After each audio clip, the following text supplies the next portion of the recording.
Foi. Foi. Estou aqui. Tá. Quando queiram. Então eu vou começar essa sessão de hoje apresentando o professor Antônio Galina. Ele é professor associado da Universidade... Estou apresentando em português, perdão. Antonio es profesor asociado de la Universidad Federal de Río de Janeiro. Él hizo su postdoctorado en la Universidad de Barcelona y su doctorado en el mismo departamento de bioquímica médica, antiguo departamento, hoy día instituto, ¿cierto? Que lleva el nombre hoy del profesor Leopoldo de Meis, que fue el tutor de Antonio. Y Antonio ha sido realmente un seguidor de este conocimiento y además ha adicionado mucho conocimiento nuevo al trabajo que principalmente tiene que ver con la mitocondria, la producción de especies reactivas de oxígeno y el metabolismo. Y en los últimos años Antonio estuvo especialmente interesado en cómo eso se daba en el cerebro, en las células neuronales, que fue más o menos lo que yo le pedí presentar hoy día en el Departamento de Neurociencias de la Universidad de Chile. Antonio, muchas gracias. Antonio, perdón, tiene más de 100 publicaciones en la literatura, más de 2000 citaciones. Realmente ha tenido su trabajo un impacto fantástico en los últimos tiempos.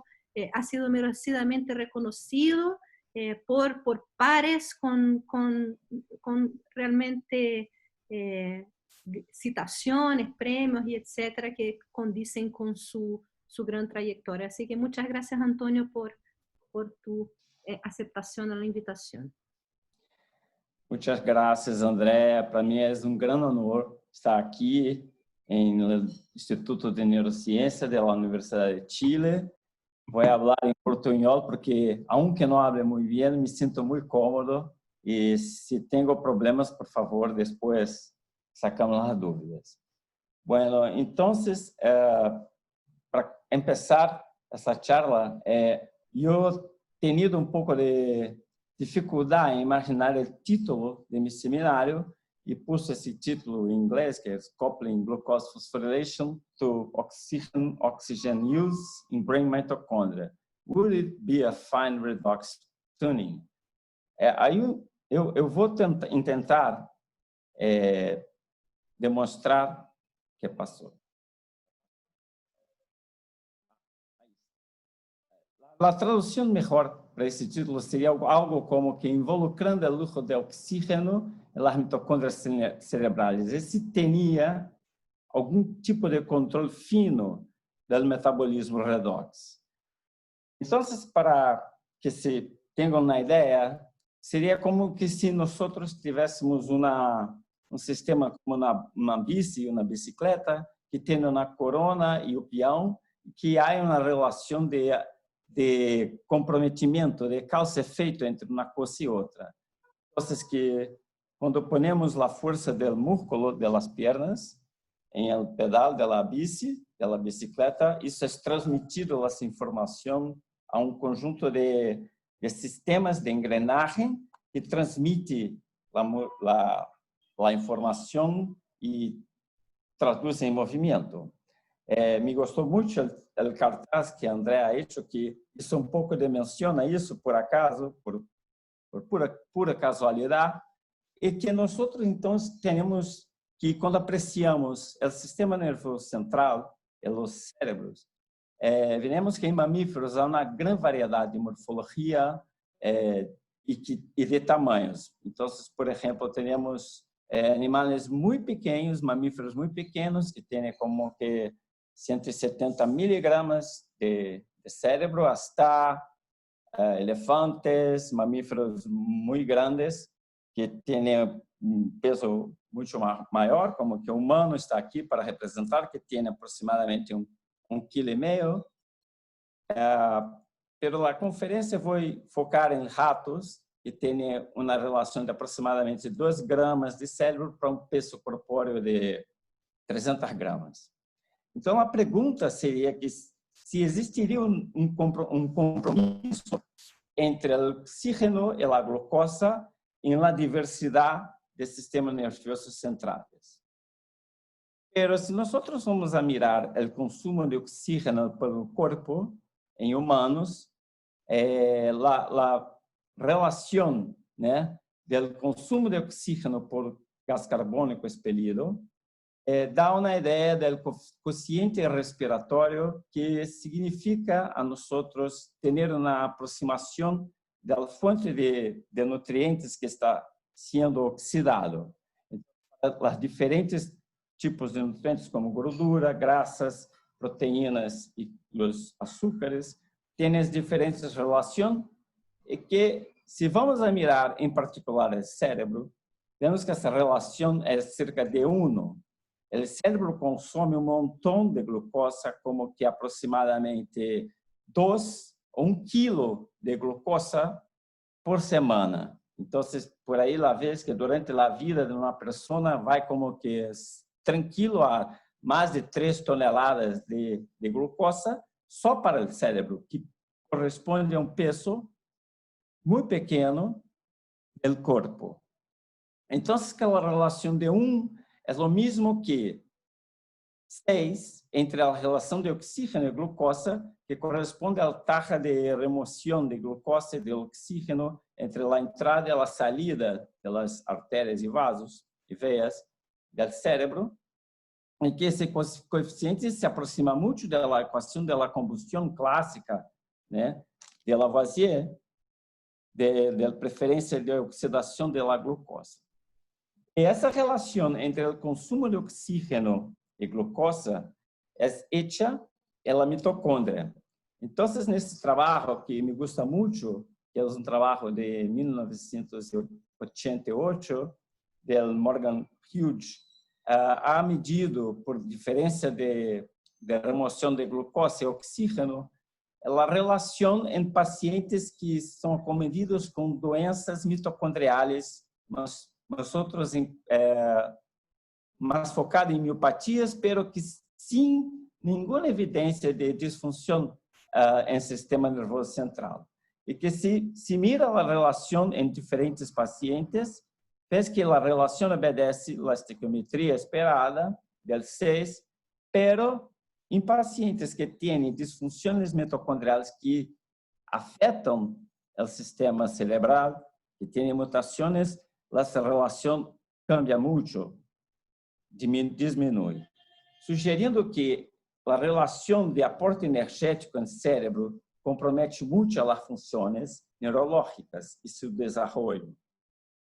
Então, como eu falava, o peso do cérebro em humanos é aproximadamente 1,5 kg, o que corresponde a 2% da massa total do corpo. Pero sua demanda energética é altíssima, porque, dada a necessidade das sinapses, recaptação de neurotransmissores, a atividade de sódio, potássio, proto-ATPases, as ATPases hidrolisam muitíssimo ATP para a condução do impulso nervoso, e para a ressíntese desse ATP, há que obter glucose e oxígeno em las vias de fosforilação oxidativa e glucólise para atender a essa demanda. De modo que, apesar do peso pequeno do cérebro, ele tem uma das suas relações maiores de consumo de oxígeno por massa corpórea. E em recém-natos, essa dependência do oxígeno é aún maior, chegando a cerca de 40% da massa corpórea. Mesmo que a demanda neurológica dos ninhos são muito menor, mais baixa que em adultos, a demanda de oxígeno é aún bastante grande. Mas como o sistema do cérebro, das mitocôndrias, que são as organelas transdutoras de energia, produzem ATP. Então, os estudos pioneiros de Peter Mitchell foram capazes de demonstrar que mitocôndrias aisladas, colocadas em ambientes sem oxígeno, pero que, quando ganham um pequeno pulso de ATP, as membranas del mitocôndrio, principalmente a membrana interna, é capaz de fazer gradiente de protones, construir uma separação de carga que Peter Mitchell ha denominado de força protomotriz, que tem valor de 220 milivolts, que é basicamente concentrada em separação de carga em essas membranas e é gradiente de pH. Pode estar aqui representada a membrana interna, onde a cadena de citocromos é capaz de oxidar NADH, fazer a formação do gradiente protônico, que por sua vez é capaz então de cambiar a direção do equilíbrio da ATPase para o sentido da síntese de ATP. Então isso é dado graças à força protomotriz. Então, que a energia da oxidação, da combustão da glucosa se armazena em grande parte na força protomotriz e então vai ser usada para a síntese de ATP. Pero em 1997, o grupo de russos de Vladimir Skulachev e Korshunov e Anatoly Starkov foram capazes de demonstrar que a energia do gradiente também poderia ser usada para sacar os eletrões da cadena e transferir o oxígeno, formando espécies reativas de oxigênio na pequena proporção desse oxígeno. Então, não virava água, virava espécies reativas. Mas é mostrado que se a mitocôndria está sendo ATP, consome parte do gradiente protônico para a síntese de ATP, consome mais oxígeno. Pero nem todo o tempo a demanda por ATP em todas as partes do cérebro é a mesma e quando não há formação de ATP, se aumenta o gradiente de protones, se acumula oxígeno e os eletrões da cadena de citocromo podem escapar e reagir com esse oxígeno, fazendo ânion superóxido e peróxido de oxígeno, que são consideradas espécies reativas de oxígeno. Então, a pergunta que nós fizemos e que vai ser o tema de minha apresentação hoje é que é feito com um estudante de doutorado, meu, Eduardo Souza Ferreira, era se durante o desenvolvimento do sistema nervoso central, se essa relação, esse acoplamento entre oxígeno e glucosa teria algum significado para o desenvolvimento, se seria a mesma coisa. Então, essa foi a pergunta central e a central a coisa que vou apresentar. Se miramos o desenvolvimento de cérebros de ratones, de ratas, perdão, ratones é outra coisa, ratas, ao longo do desenvolvimento, miramos que as diferentes partes do cérebro, todas têm ganho de proteína em relação ao ácido nucleico, algumas mais do que outras, com exceção do cerebelo, que há uma grande proliferação, taxa de proliferativa ao longo do desenvolvimento em ratones. De modo que a maioria do cérebro não cresce da mesma maneira, ou seja, que há diferentes regiões como que está organizando um sistema que é muito complexo, muito sofisticado e que tem diferentes taxas de proliferação e de crescimento, síntese proteica, sendo componentes celulares e tudo mais. Não? A sua especialização na função que é muito nobre. Se fazemos imagens do cérebro de tomografia ao longo do desenvolvimento, nós nos damos conta que é exatamente a idade de ratones que vou apresentar os dados aqui hoje. Vemos que as estruturas cambiam muitíssimo, há uma organização muito precisa, nada desorganizada, e que se fazemos esse tipo de imagem em que tenta mirar o ferro pelas axônios e outras células, vem que há um verdadeiro circuito feito de uma maneira muito organizada, que vai ser a computadora, a ordenadora de bordo do ratão e do cérebro de qualquer mamífero. Então, a nossa pergunta foi tentar ver se o consumo de oxígeno e glucosa, como estaria acontecendo e como estaria a formação de espécies reativas de oxígeno. Em outras palavras, como a mitocôndria, então, se modularia o gradiente de prótons, pelo gradiente elétrico, e teria interação com oxígeno, glucosa, espécies reativas, e também de dois fenômenos que são muito importantes, que é o cálcio do sistema nervoso central é fundamental, que é outro importante cátion envolvido em las neurotransmissões, e também em um fenômeno que agora está muito importante de investigar, que é a permeabilidade transitória da membrana interna mitocondrial. A mitocôndria tem em sua matriz uma quantidade enorme de proteína que tem um controle muito fino da água que entra cá. Então, que a permeabilidade, alterações da permeabilidade da mitocôndria têm impacto na saúde da mitocôndria. E vamos mirar o desenvolvimento do cérebro, vemos que há três fases que podem ter um grado de superposição. Aún na vida intrauterina, a histogênese, migração neuronal, em outras fases, a maturação das neuronas, arborização, outras células vão sendo proliferações e maturações também, até que culmina em um cérebro maduro.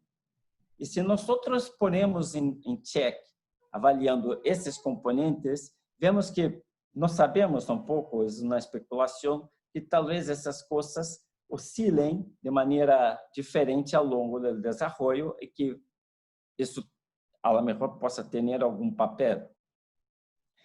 Para começar o metabolismo de glucosa, é fundamental a entrada de glucosa em qualquer célula e a fosforilação nessa molécula de glucosa tem que receber um fosfato de ATP, generando ADP, e a obtenção da glucosa 6-fosfato, que em cérebro de qualquer mamífero é catalisada por uma enzima chamada hexocinasa.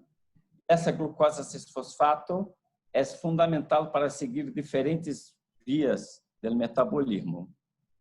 O que passa é que, curiosamente, em sistema nervoso central, 90% da hexocinasa está atachada, está ancorada na superfície da membrana externa da mitocôndria.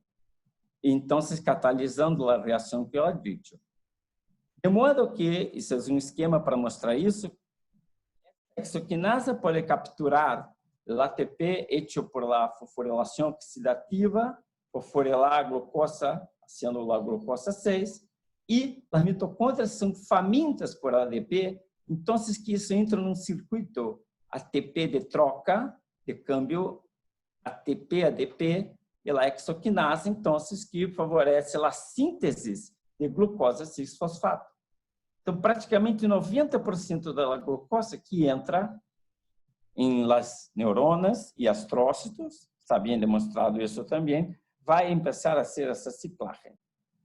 Em 2004, trabalhando com Leopoldo e outros grandes amigos, Marieta, Armando, em México, e com pesquisadores do Instituto de Bioquímica Médica, Marcos Oliveiras e Fernanda De Felice, Wagner, que era meu estudiante, determinou uma função muito curiosa, que até o tempo não era conhecida.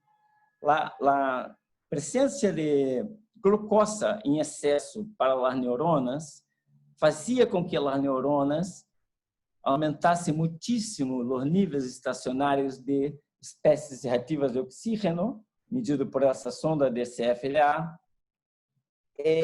E a explicação que nós encontramos nesse momento foi que, durante essa alta taxa de glucosa, há um acúmulo de glucosa 6-fosfato, que é um potente inibidor, retroinibidor da atividade da enzima. Então, que isso nos levou a pensar que a interrupção da atividade catalítica à superfície da mitocôndria favorecia o capto do oxígeno. E se de hecho isto fosse verdade, a ativação da hexoquinasa por meio de outro análogo que produz produto que não é inibidor da enzima, diminui os conteúdos intracelular de glucosa cefalfato e diminui muitíssimo os níveis de estado estacionário de espécies reativas de oxígeno. Então, que nos perguntamos se esse controle de produzir mais ou menos poderia ter alguma função, además de ser um sistema antioxidante, que por nada imaginávamos que isso teria alguma função antioxidante. Então, que planteamos a ideia de que o metabolismo de glucosa na superfície da hexoquinasa poderia ter alguma participação na formação de espécies reativas de água, etc. Nós todavia não sabíamos ainda bem. Então, a pergunta foi se isso teria algum papel no neurodesenvolvimento. Então, Eduardo começou a medir a capacidade de consumo de oxígeno acoplado à síntese de ATP, e o que ele vê é que os animais recém-natos têm um pouquinho de síntese de ATP acoplado ao oxígeno, pero que vai aumentando muitíssimo com a idade, até a fase adulto-juvenil, e que a velocidade, a eficiência da fosforilação oxidativa é muitíssimo cambiada. Aqui se vê que tanto é lenta a velocidade de câmbio do estado estacionário, como tarda muitíssimo hasta consumir a célula ATP, isso em animais de dia, pero isso vai sair de uma escala de minutos hasta menos de 1 minuto, em segundos, para animais adultos, mostrando que é um ganho de função mitocondrial, o que seria esperado, dada a necessidade, o aporte energético crescente do cérebro. Pero nós nos damos conta que também se há um montão de mitocôndrias aí, há geração de subproduto do metabolismo de oxígeno, e de hecho, se vamos a medir, normalizado por quantidade de mitocôndria, o escape de peróxido de oxígeno, nós vemos que há um aumento muitíssimo, como que mais de cerca de 10 vezes ou mais da taxa de produção de peróxido de oxígeno.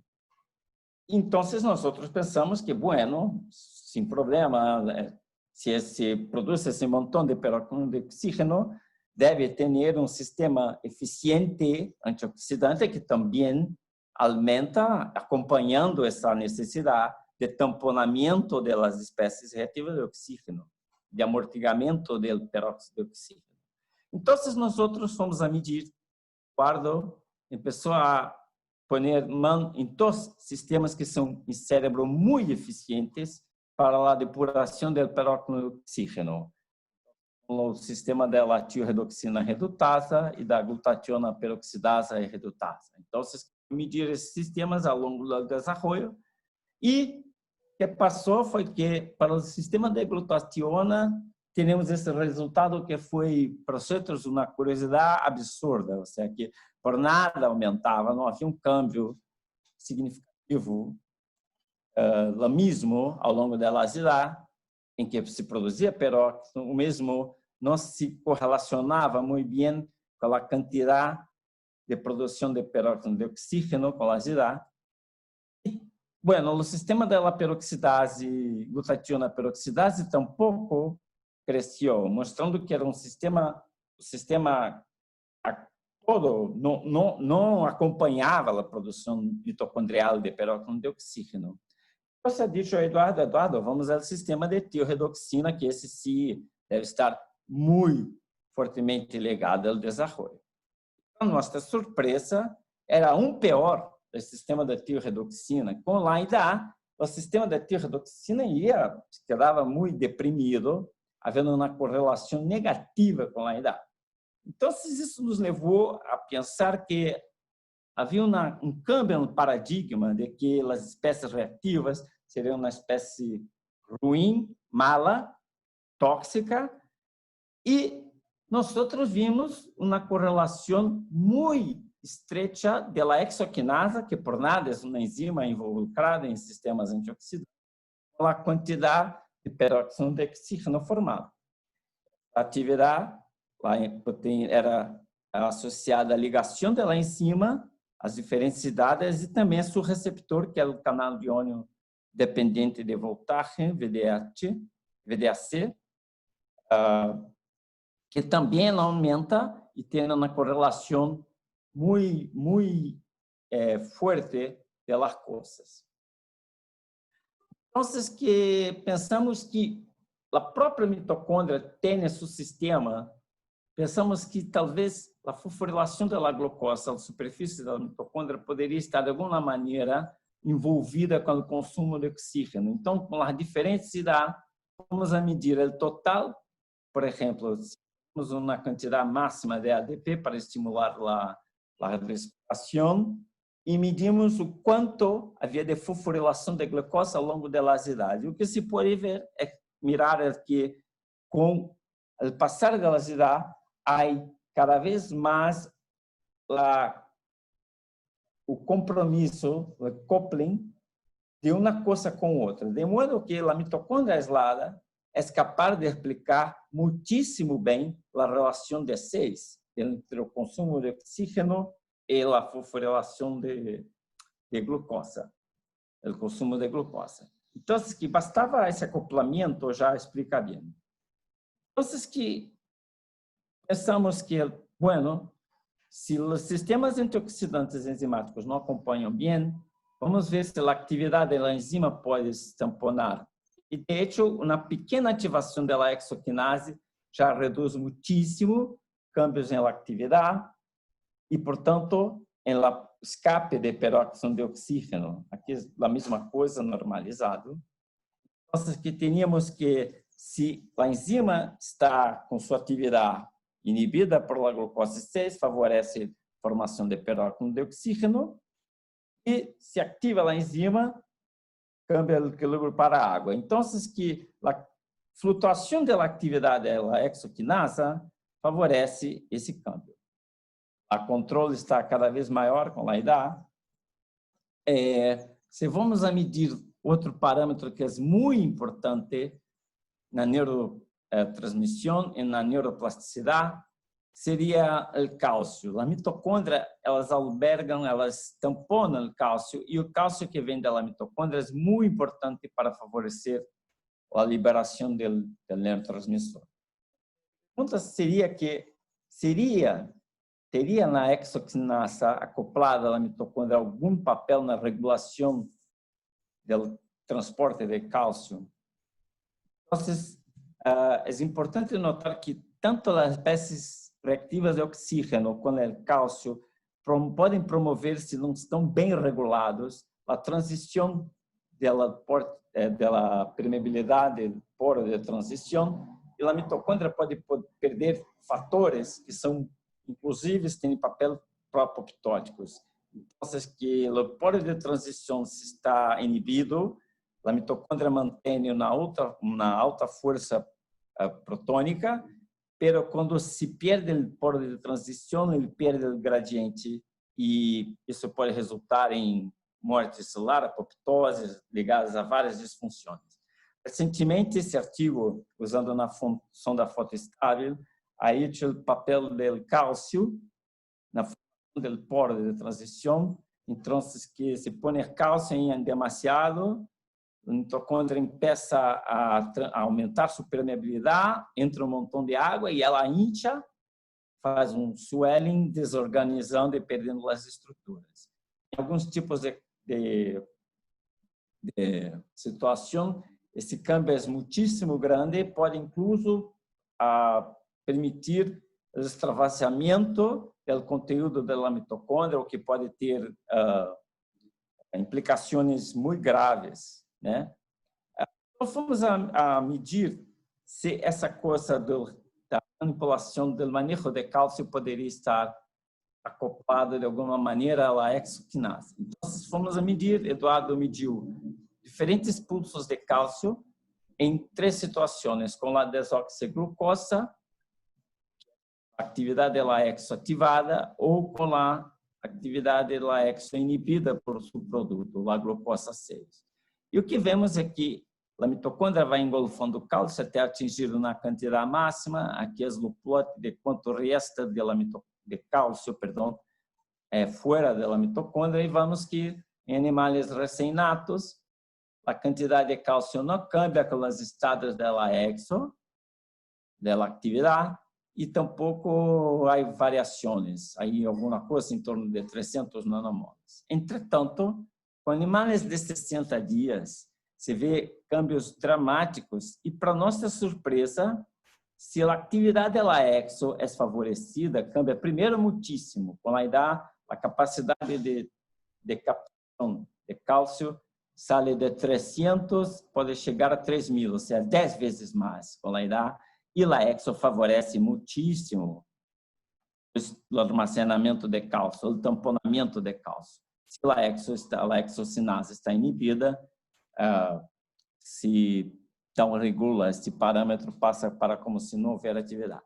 De modo que o resumo da coisa é isso. Com a idade, o sistema tirredoxina cai, se incrementa muitíssimo o aparecimento de peróxido de oxígeno liberado da mitocôndria, pero há uma estrita relação pelo sistema de cálcio e de atividade da exo que pode estar regulando o capto de oxígeno para uma função redox.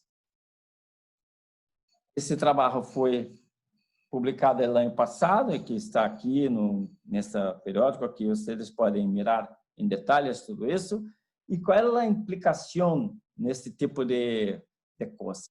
Então, que mutantes naturais de novos do exoquinasa 1 podem, que por exemplo não tem nada a ver com a atividade catalítica, então que a exoquinasa o gene é duplicado e fusionado, então que estão unidas por essa alfa-hélice aqui, que faz uma comunicação entre os domínios e que os dois são catalíticos. Mutações que estão lejas da região catalítica e, portanto, não afetam a catálise, tanto a dependência da glucose ou ATP, pero afetam muitíssimo o neurodesenvolvimento em crianças, em ninhos, e podem causar, em alguns casos, impedimento visual. Sugerindo que a maneira com que a exoquinase se acopla à superfície da mitocôndria pode ter sua atividade catalítica pela comunicação ou a maneira pelo qual o ajuste fino do peróxido de oxígeno, o escape, se hace diferente, ou seja, que não favoreça o desenvolvimento apropriado. Então, como algumas conclusões, temos que, nós planteamos que o fator de acoplamento entre oxígeno e glucosa é a presença da fosforilação que ocorre na superfície da mitocôndria. A exoquinase do tipo 1, acoplada à mitocôndria, pode ter papel no neurodesenvolvimento redox da sinalização, não só ligado a, por exemplo, a defesa antioxidante clássica. Isso seria talvez outra função, não da exo. E que a exoquinase controla o peróxido de oxígeno e também a quantidade de cálcio que a mitocôndria vai tamponar. Outras evidências desse comprometimento dessas engrenagens entre oxígeno e glucosa são diferentes linhas que estão em curso em meu laboratório. Eu vou mostrar poucas aqui, um exemplo só de outras evidências tentando ver o que passa. A primeira que vou mostrar é essa coisa com organoides, que é feito em colaboração entre a doutora Juliana Camacho e Stevens Hirn, que é o grupo da universidade e também do IDOR, um hospital que tem em Rio de Janeiro.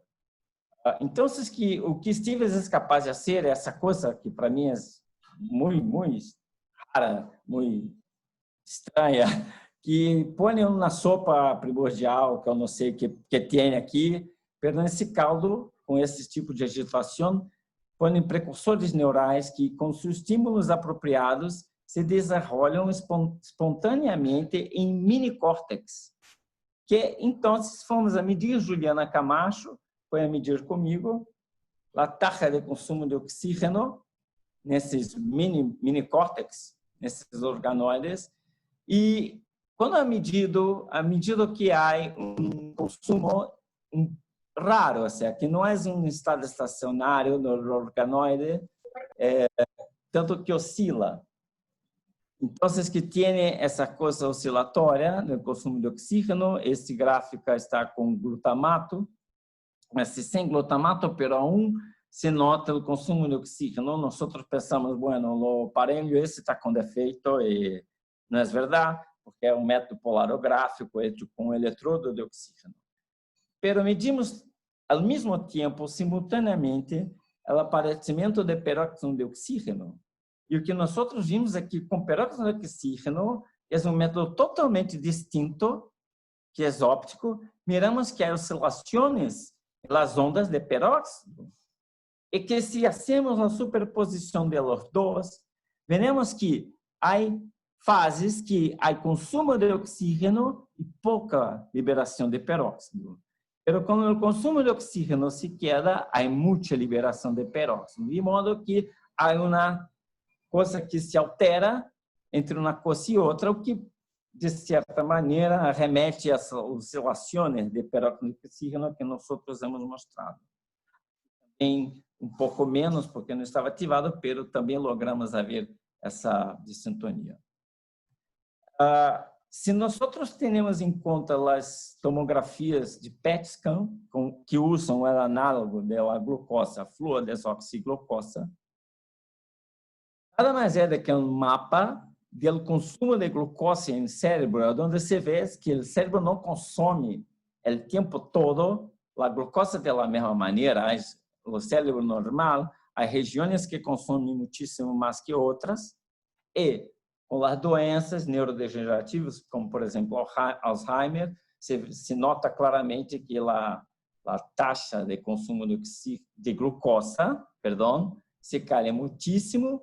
Então, que nós, baseado nessa coisa de oscilação entre oxígeno e peróxido de oxígeno, podemos imaginar que na zona que capta muita glucosa, a lo mejor há menos peróxido de oxígeno do que a zona que não capta tanto.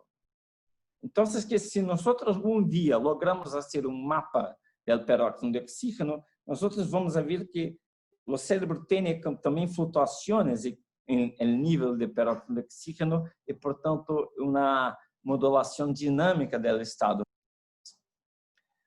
Outra coisa seria o efeito de excesso de dopamina, que está involucrado, por exemplo, em doenças como esquizofrenia.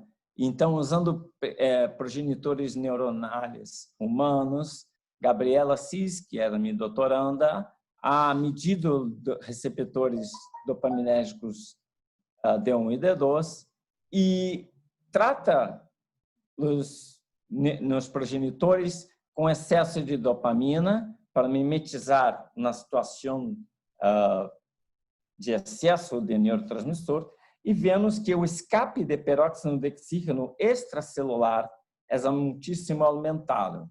Então, Gabriela foi tentar medir como que estaria a atividade em situ da exo. Então, há desenvolvado e pensado um modelo muito engenhoso de medida da atividade da exo, permeabilizou os precursores neuronais e ha medido a atividade da exo acoplada à fosforilação oxidativa. Totalmente acoplada. Se põe um inibidor da mitocôndria, não tem atividade da exo. E o que ela teve de resultado é que a dopamina em excesso diminui muitíssimo a atividade acoplada à síntese de glucosa 6 por la mitocôndria, mas se coloca um antagonista do receptor D1, pero não do D2, da dopamina, se logra inibir o efeito da dopamina em receptor D1, pero não em D2.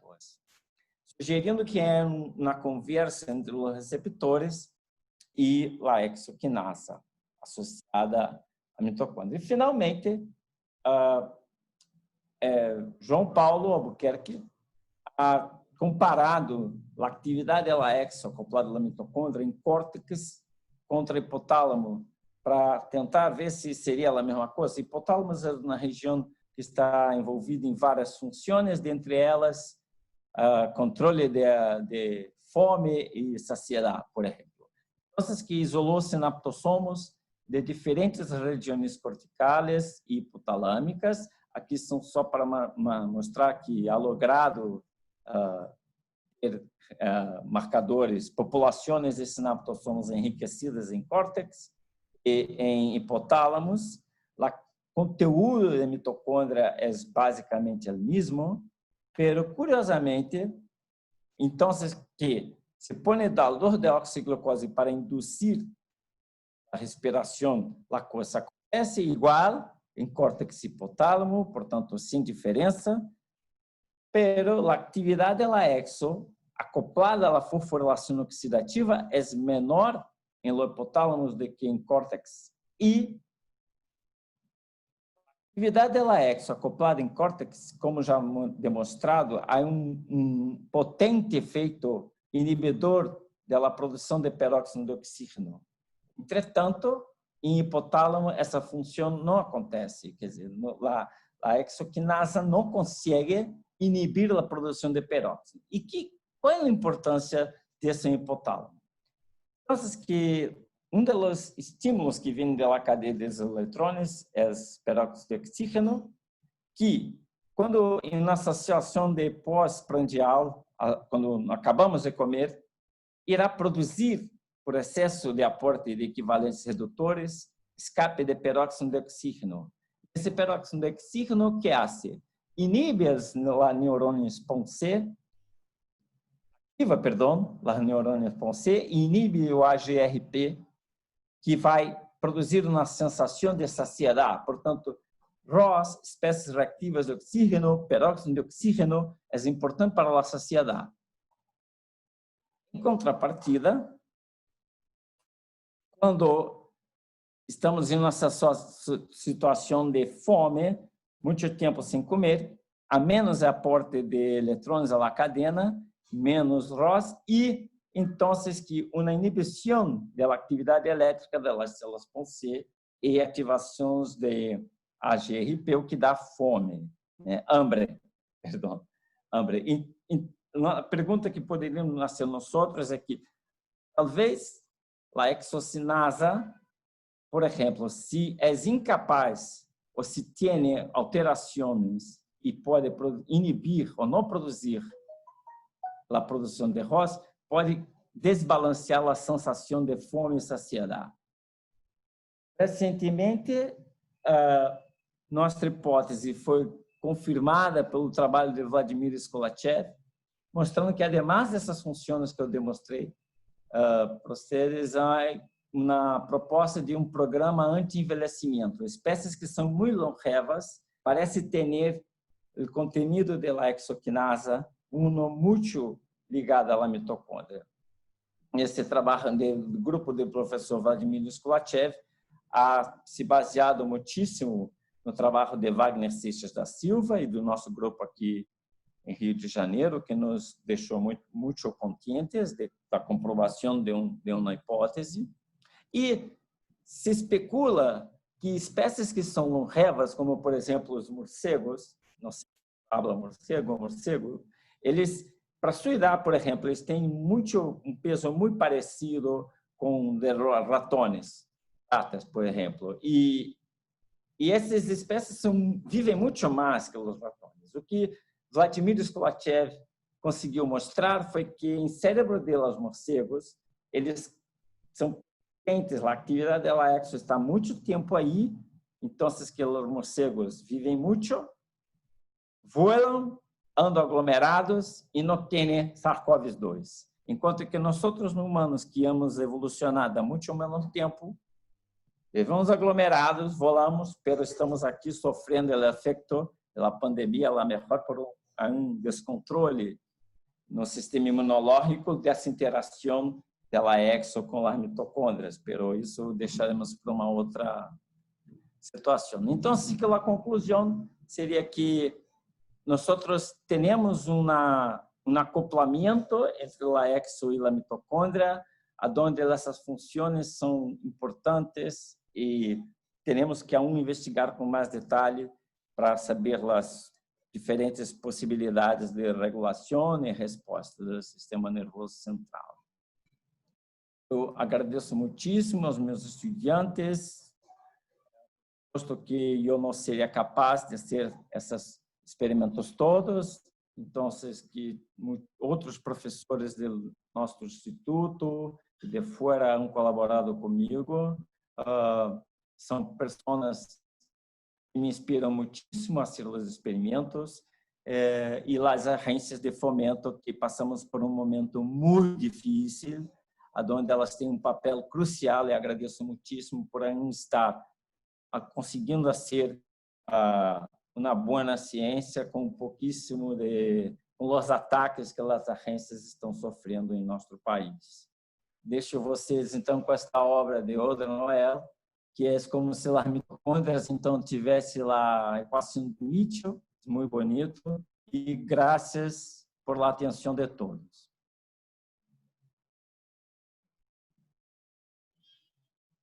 Muchas gracias, Andrea. Si quiere moderar las preguntas.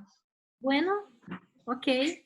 Sí, Jimena quiere preguntar, había una pregunta de antes de Cecilia, que la primera que apareció, ¿qué pasa con la actividad de enzimas antioxidantes en el envejecimiento? Está Jimena, luego Pedro, ¿ya? Y no sé, si quieren levanten la manito para que yo anote. Encontrei la manito. Oi, Oi, então, querida. a primeira pergunta é, o que acontece com as enzimas antioxidantes no envelhecimento? Você sabe dizer? Sim, eu sei. Já é provado que as espécies que durante o envelhecimento normal, as enzimas vão se quedando com a atividade mais baixa. Isso é hecho. Pero que todavía no se sabe es el papel de las enzimas, el papel más fino, las fluctuaciones de la actividad de las enzimas para modulación redox.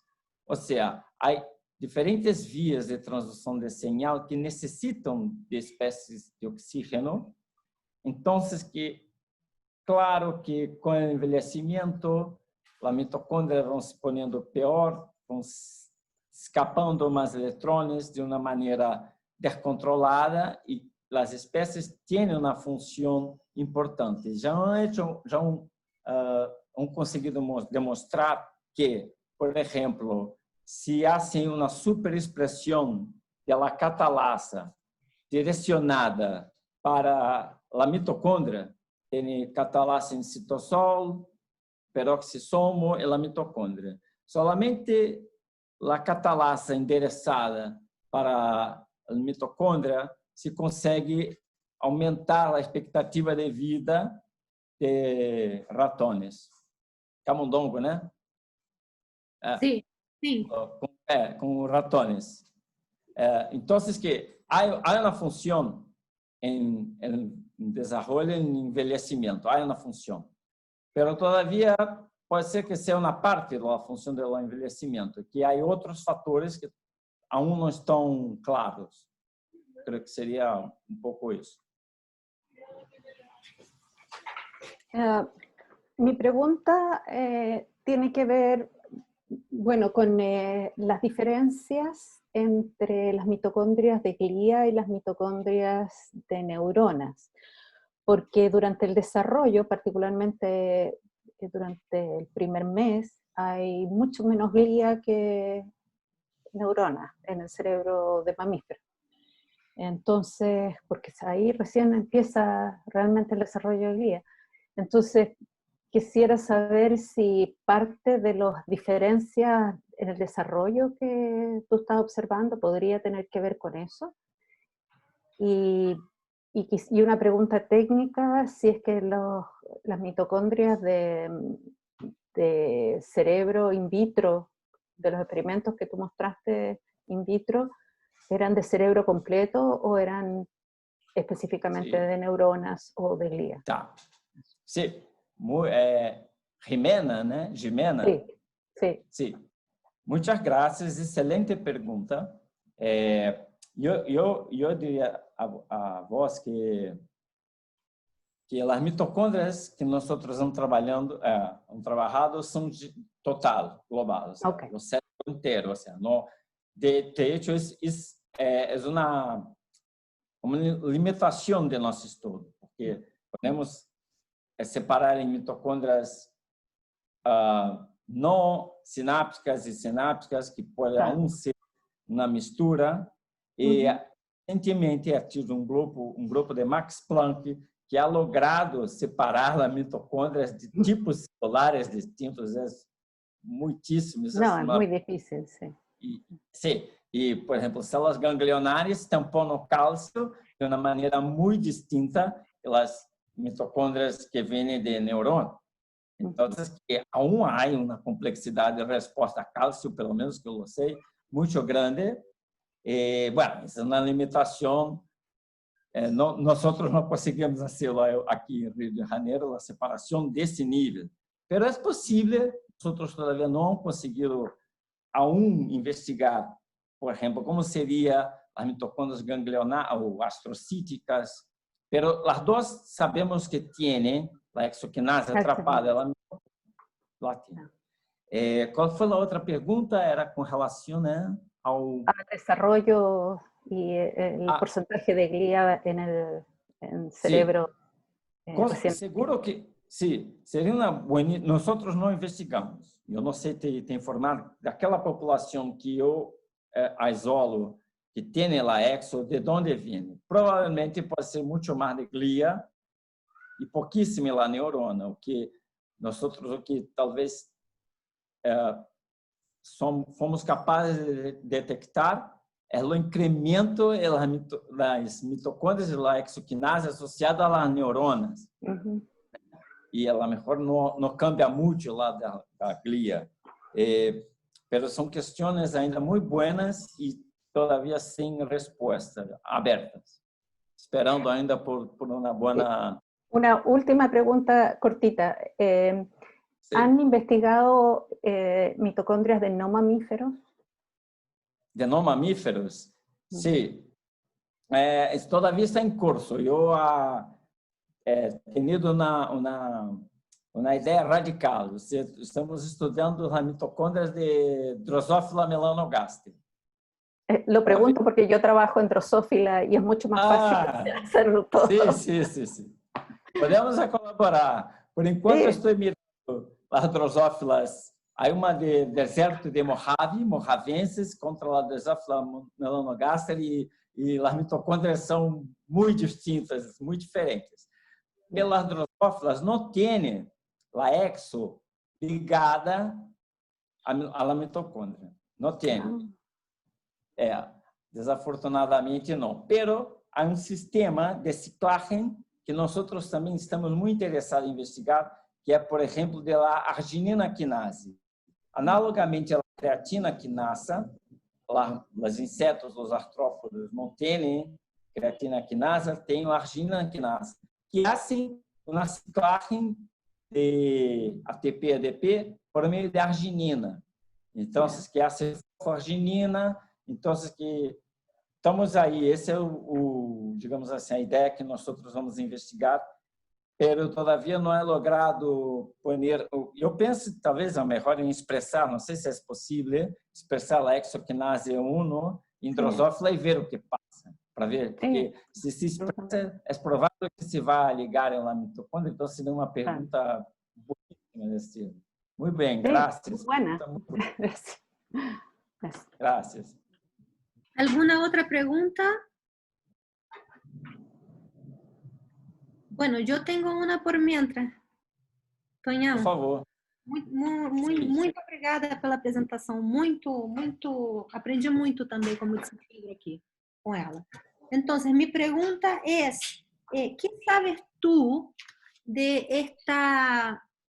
esto que se llaman ahora las redes mitocondriales, que se supone para las neuronas muy importante, ¿cierto? Ese nivel, una vez yo vi un trabajo en músculo muy interesante en que se mostraba que la distribución de las neuronas en el músculo era de tal manera que no solamente había una asociación entre las mitocondrias, sino que también las proteínas mitocondriales del complejo de fosforilación oxidativa estaban distribuidas a lo largo de esta red para favorecer, bueno, cerca de donde se tiene el consumo de oxígeno y más abajo en el tejido donde se necesita la síntesis de ATP, la síntesis de la ATP sintáctica, ¿cierto? Sí, sí, Entonces, sí, sí, sí. Bueno, yo en neurona no vi lo mismo similar, pero sé, y eso es lo que supone la neurociencia que actual, ¿cierto? Es que esas redes mitocondriales son importantes para el funcionamiento. Quería que tú un poquito me hablaras y qué se sabe de exoxinasia en esas redes. Bueno, tu pergunta é bueníssima. Eu conosco esse trabalho, é muito interessante. E cada vez mais se sabe, André, que a mitocôndria é, de hecho, gigantesca, né? Muito grande, assim, pode tomar distâncias muito grandes. Incluso há gente que diz que dentro de uma mesma mitocôndria, aunque pequena comparada às redes da mitocôndria, pode ter PETs de complexos metabólicos ali, localizados. Então, numa crista... Isso, como que em uma crista, em um intervalo de uma crista e outra, da matriz, ali há, por exemplo, a via da ureia, e lá outra vizinha a outro metabólito, ou seja, que ela é compartimentalizada, muito compartimentalizada. Esse trabalho é muito bonito com relação a isso. Com a Exo, não me acordo de ter visto nada com relação a isso, mas seguro que vai ter. O que se sabe com as mitocôndrias neuronais é que existem as mitocôndrias que são as sinápticas, que estão localizadas em terminais sinápticos, e as não sinápticas. E é um trabalho muito sencillo, muito bonito, que isso é capaz, nós podemos aislar as mitocôndrias sinápticas e não sinápticas. E que se sabe, por exemplo, que as sinápticas toleram muito mais cálcio do que as não sinápticas. Por exemplo, se tu pones cálcio, a mitocôndria não sináptica se explota e se libera um montão de fatores pró-apoptóticos.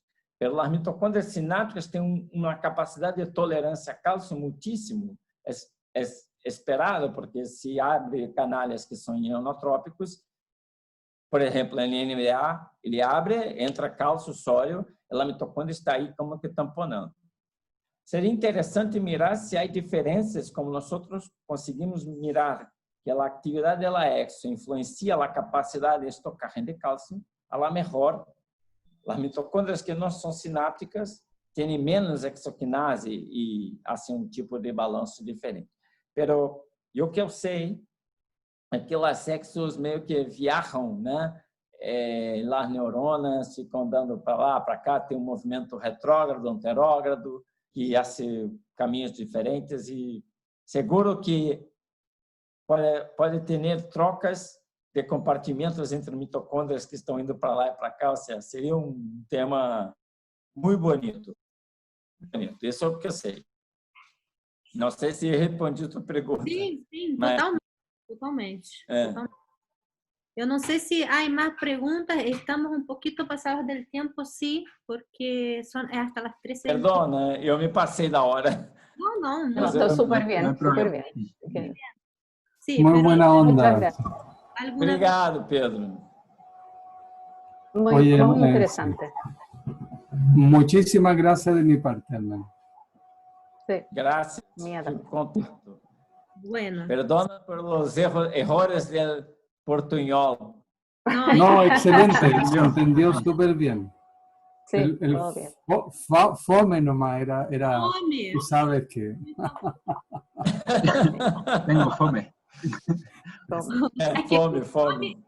Estamos Antônio, na hora, né? Antônio, em Chile, fome significa aburrido, se estou... Esse é o peligro. Hablar em português é um peligro constante. Assim. Outros aqui no Brasil falamos um monte de coisa errada. Bueno, si no hay más preguntas, entonces yo agradezco mucho, Antonio, Muchas su gracias. excelente seminario, su disposición, su buena onda, Tá, etc. Y a todos la Tá bem. participación. Muchas Tá bem. Para mim, Cecília, um abraço. Obrigado, Chao, graças. chao. Obrigado. Hasta Chao, a Muchas próxima. gracias. Chao. Muchas gracias a Quiserem todos. usar, Que estén muy bien. então, a próxima estamos aí. Tchau. Tchau, Tchau. André. Chao. chao.